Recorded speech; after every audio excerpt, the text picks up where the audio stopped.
তার বসন্ত নাট্যখানি উৎসর্গ করেছিলেন সেই তরুণ কবিকে। লিখেছিলেন শ্রীমান কবি নজরুল ইসলাম স্নেহভাজন এসু। ঋতু বসন্ত প্রকৃতিকে যেমন তারুণ্যের ভরে দেয়, তেমনি মানব জীবনও পায় সেই নবীনতার স্পর্শ। এই নাটকের প্রথম অংশে ঋতুকে পূর্ণ করবার সেই আহ্বান। কি মহারাজ? সৎ কার্য করেছেন, কিন্তু মহারাজের এমন সুমতি হলো কেন? বৎসর শেষ হয়ে এলো, রাজকোষ শূন্য প্রায়। মন্ত্রণা সভায় বসলেই সচিবরা আসেন নিজ বিভাগে টাকা আদায় করতে। কাজে পলায়ন ছাড়া কোনো গতি নেই। এতে উপকার হবে। কার উপকার হবে? রাজ্যের। সেটি কথা। রাজা মাঝে মাঝে সরে দাঁড়ালে প্রজারা রাজত্ব করবার অবকাশ পায়। তার অর্থ কি হলো? রাজার অর্থ যখন শূন্যে এসে থেকে প্রজা তখন নিজের অর্থ খুঁজে বের করেন, তাতেই তার রক্ষা। কবি, তোমার কথাগুলো বাঁকা ঠেকছে। মন্ত্রণা সভায় ছেড়ে এসেছেন? মন্ত্রণা সভা ছেড়ে এসেছি, আবার তোমার সঙ্গ ছাড়তে হবে নাকি? না, তা দরকার হবে না। আপনি যখন পলাতক, আমাদের দলে এসে পড়ে গেছেন। তোমার দলে? হ্যাঁ মহারাজ, আমি জন্ম পলাতক। আমরা বাস্তু ছাড়ার দল, আমরা ভবের পদ্মপত্রের জল, আমরা করছি টলমল। মোদের আসা যাওয়া শূন্য হওয়া, নাইকো ফলাফল। তুমি আমাকে দলে টানতে চাও? অত দূর এগোতে পারবো না। আমাকে মন্ত্রীরা মিলে সভা ছাড়া করেছে, তাই বলে কবি দলের ভিড়ে শেষে? শুধু আমাকে দেখে ভয় পাবেন না, এতে আপনি রাজসঙ্গীও পাবেন। রাজসঙ্গী? কে বলো তো? ঋতুরাজ। ঋতুরাজ বসন্ত? হ্যাঁ মহারাজ, তিনিও চিরপলাতক, আমারই মতো।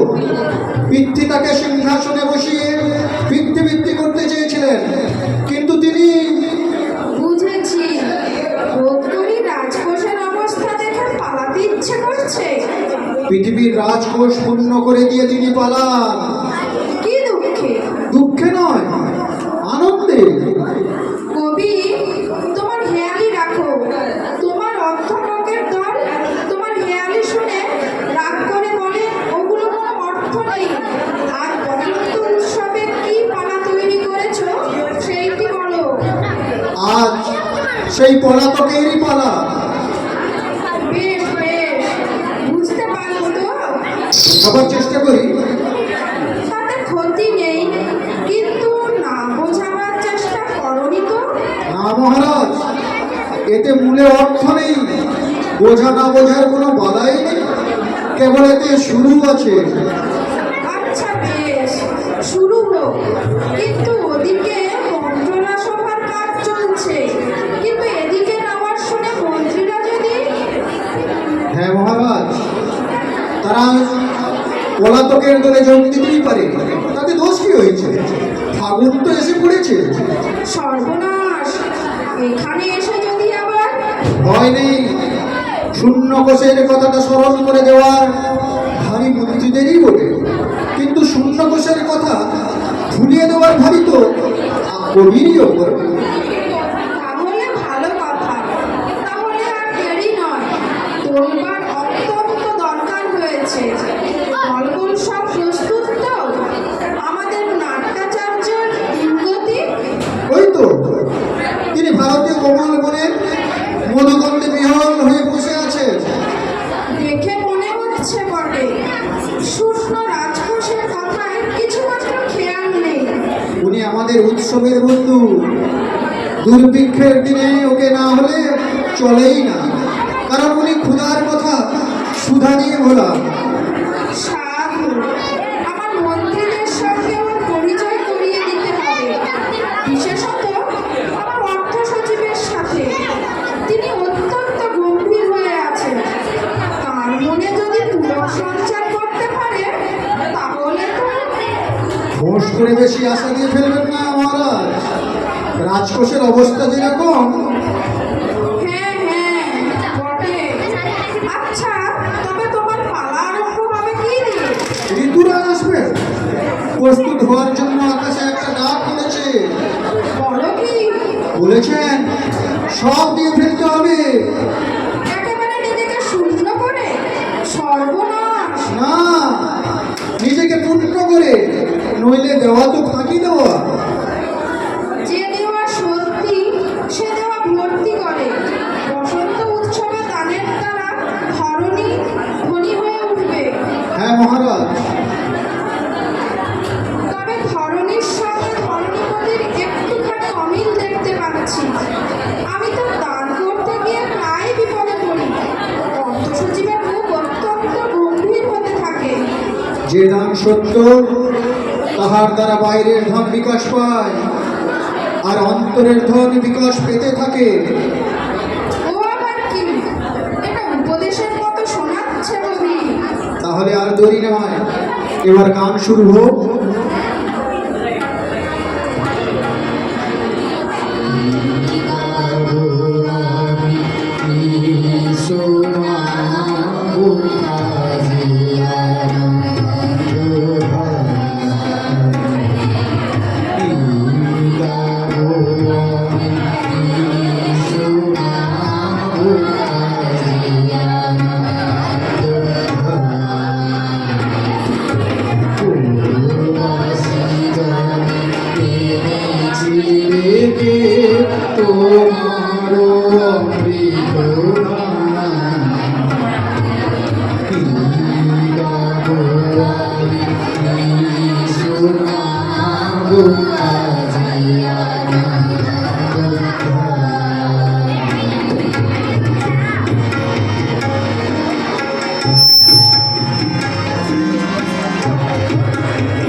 কেমনে বর্ণিব তোমার রচনা, কেমনে রটিব তোমার করুণা, কেমনে বর্ণিব তোমার রচনা, কেমনে রটিব তোমার করুণা, কেমনে বলাবো হৃদয় প্রাণ তোমার অমৃত গান। কি গাবো আমি ঈশ্বর আজিয়ানা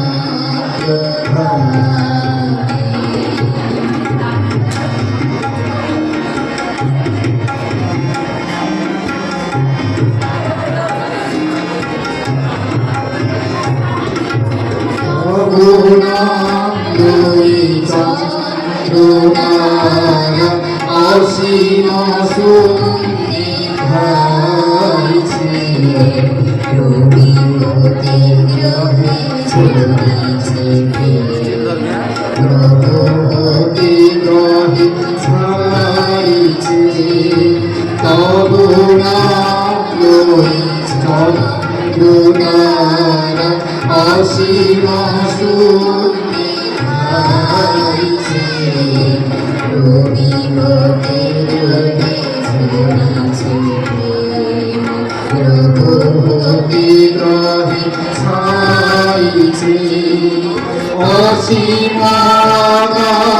অসীমাকাশীর সতদল তোমার হৃদয়ে সদা ভরুভাই। অসীমাকাশীর সতদল তোমার হৃদয়ে সদা ভরুভাই। তোমার অমৃত সাগর মাধবে ভাসিছে অবিরাম।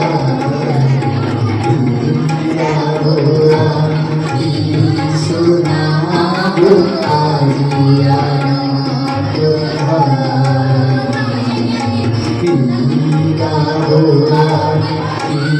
শোনাবো আজিয়ানা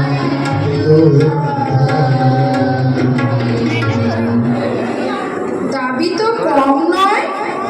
দাবি বড় হলেই দান তো সহজ হয়, আর ছোট হলেই কৃপণতা জায়গায়। ধন্যবাদ। ধন্যবাদ।